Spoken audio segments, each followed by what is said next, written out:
ఎన్టీఆర్. ఆ పేరు వింటేనే తెలుగువాడు పులకించిపోతాడు. ఒక కవి అన్నట్టుగా నూటికో కోటికో ఒక్కరు ఎప్పుడో ఎక్కడో పుడతారు అన్నట్టు ఎన్టీఆర్కు ఆ మాట సరిగ్గా సరిపోతుంది. 40 ఏళ్ల సినీ ప్రస్థానంలో దేవతా స్వరూపుడుగా అరుదైన స్థానాన్ని కైవసం చేసుకున్నాడు ఎన్టీఆర్.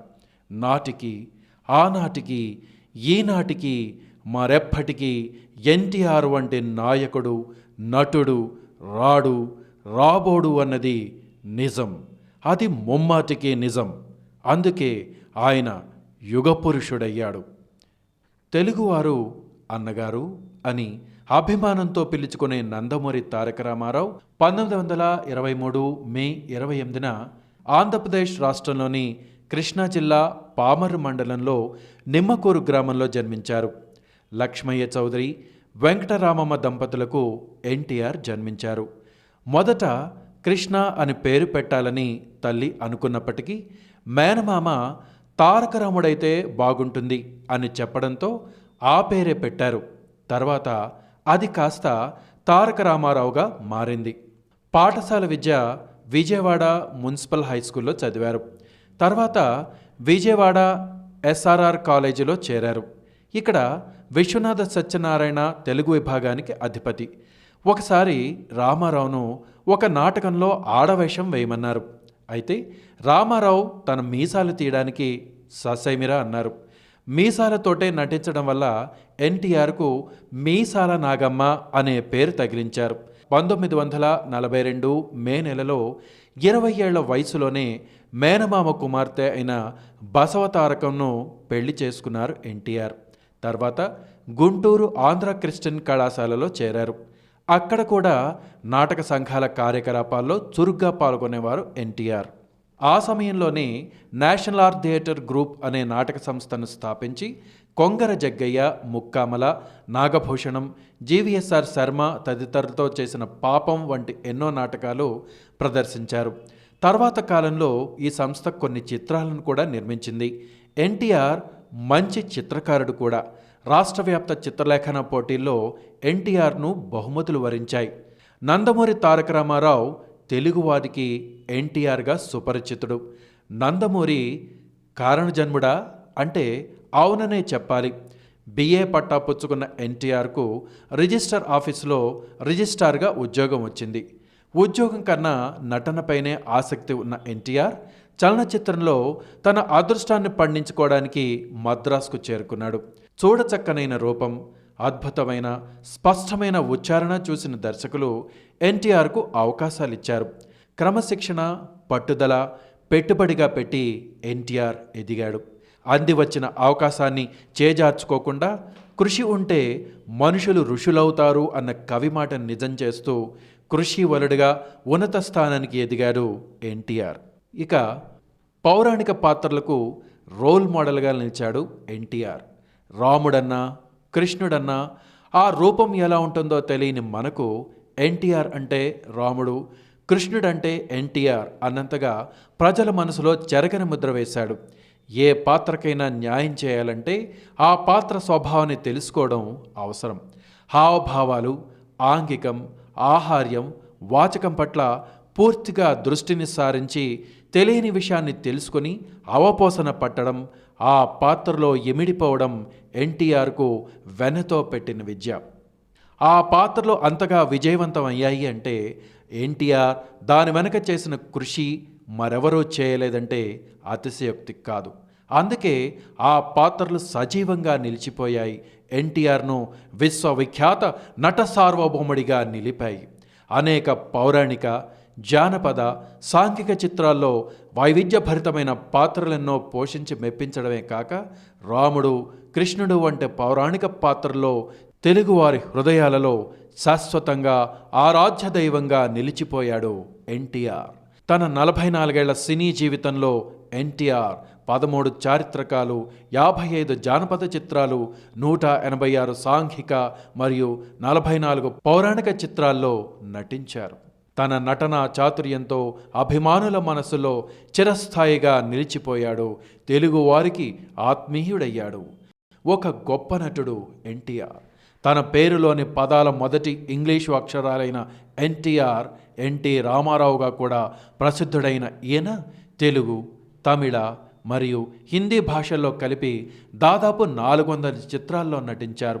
తన ప్రతిభను కేవలం నటనకే పరిమితం చేయకుండా పలు చిత్రాలను నిర్మించి మరెన్నో చిత్రాలకు దర్శకత్వం వహించాడు ఎన్టీఆర్. నటుడంటే కేవలం నటనే కాదని, నటుడికి సామాజిక బాధ్యత ఉండాలని నిరూపించాడు ఎన్టీఆర్. ఆంధ్ర రాష్ట్రం దివిసీమ ఉప్పెన్లో చిక్కుకున్న వేళ గూడు చెదిరి గుండె పగిలి ఆపన్నహస్తం కోసం ఎదురు చూస్తున్న అభాగ్యులను ఆదుకోవడానికి చిత్ర పరిశ్రమను వెంట పెట్టుకొని జోలెపట్టి విరాళాలు స్వీకరించాడు. అపన్నులను ఆదుకోవడంలో నేను ముందున్నానని ముందడుగు వేశాడు ఎన్టీఆర్. తనలోని మానవీయ కోణాన్ని చాటుకున్నాడు. ఆర్థికంగా, సామాజికంగా వివక్షకు గురవుతున్న రోజులవి. తెలుగువాడు అంటే మదరాసీగా పిలిచే రోజులు. తెలుగువాడు ఢిల్లీ చుట్టూ తిరుగుతూ అడుగులకు మడుగులొత్తుతూ నిలువున అన్యాయం, అక్రమంతో సామాన్యుడు జీవించే స్థితి లేదు. దోపిడీదారులు, పెత్తందారులు సాగిస్తున్న పాలనకు చరమగీతం పాడాలన్న సంకల్పం దృఢంగా నిలుపుకున్నాడు ఎన్టీఆర్. అందుకోసం సామాజిక స్పృహ ఉన్న చిత్రాలని నిర్మించాడు. తెలుగువాడి ఆత్మగౌరవాన్ని కాపాడే లక్ష్యంగా నిర్మించిన చిత్రాలు నా దేశం, బొబ్బిలిపులి, జస్టిస్ చౌదరి, కొండవీటి సింహం, చండశాసనుడు, మేజర్ చంద్రకాంత్ వంటి ఎన్నో చిత్రాలు ప్రజలను ఆలోచింపచేశాయి. రామారావు 1982 మార్చి 29న తెలుగుదేశం పార్టీ పేరుతో రాజకీయ పార్టీని స్థాపించి రాజకీయ రంగప్రవేశం చేశాడు. పార్టీని స్థాపించి కేవలం 9 నెలల్లోనే ఆంధ్రప్రదేశ్లో కాంగ్రెస్ పార్టీకి ఏకఛత్రాధిపత్యాన్ని తెరదించుతూ అధికారాన్ని కైవసం చేసుకున్నాడు. ఆ తర్వాత 3 దఫాలుగా దాదాపు 8 సంవత్సరాల పాటు ఆంధ్రప్రదేశ్ ముఖ్యమంత్రిగా పనిచేసి అప్పటి వరకు అత్యధిక కాలం పనిచేసిన ముఖ్యమంత్రిగా నిలిచిపోయాడు. 1983 శాసనసభ ఎన్నికల్లో ఆయన సాధించిన అపూర్వ విజయం ఆయన రాజకీయ జీవితంలో అత్యంత ఘట్టం. అధికారం చేపట్టిన తరువాత అనేక వివాదాస్పద నిర్ణయాలు తీసుకున్నాడు ఎన్టీఆర్. ప్రభుత్వోద్యోగుల పదవీ విరమణ తగ్గింపు వీటిలో ప్రధానమైనది.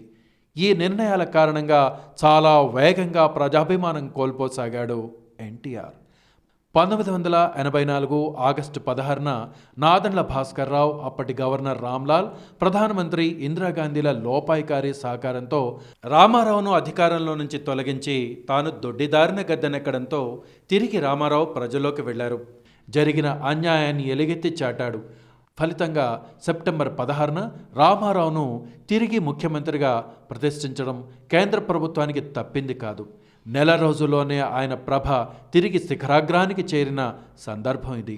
ఆంధ్రప్రదేశ్లో మొదటి కాంగ్రెసేతర ముఖ్యమంత్రిగా ప్రమాణ స్వీకారం చేసిన తర్వాత ఆయన ఎన్నో కార్యక్రమాలు చేపట్టాడు. ప్రభుత్వానికి ఖర్చు తప్ప ఎందుకు పనికిరాదని శాసన మండలిని రద్దు చేశాడు ఎన్టీఆర్. హైదరాబాద్లోని హుస్సేన్ సాగర్ కట్టపై సుప్రసిద్ధులైన తెలుగువారి విగ్రహాలు నెలకొల్పాడు. 1985-89 మధ్యకాలంలో తన ఏకస్వామ్య పాలన వలన ఎన్టీఆర్ ఎంతో అప్రదిష్ట పాలయ్యారు. పార్టీలోనూ ప్రభుత్వంలోనూ అన్నీ తానే అయి నడిపించాడు. ప్రజల్లో నిరసన భావం కలగడానికి ఇదే ప్రధాన కారణమైంది. 1989లో ఎన్నికలకు కొద్ది నెలల ముందు మొత్తం మంత్రివర్గాన్ని ఏకపక్షంగా రద్దు చేసి కొత్త మంత్రుల్ని తీసుకున్నాడు.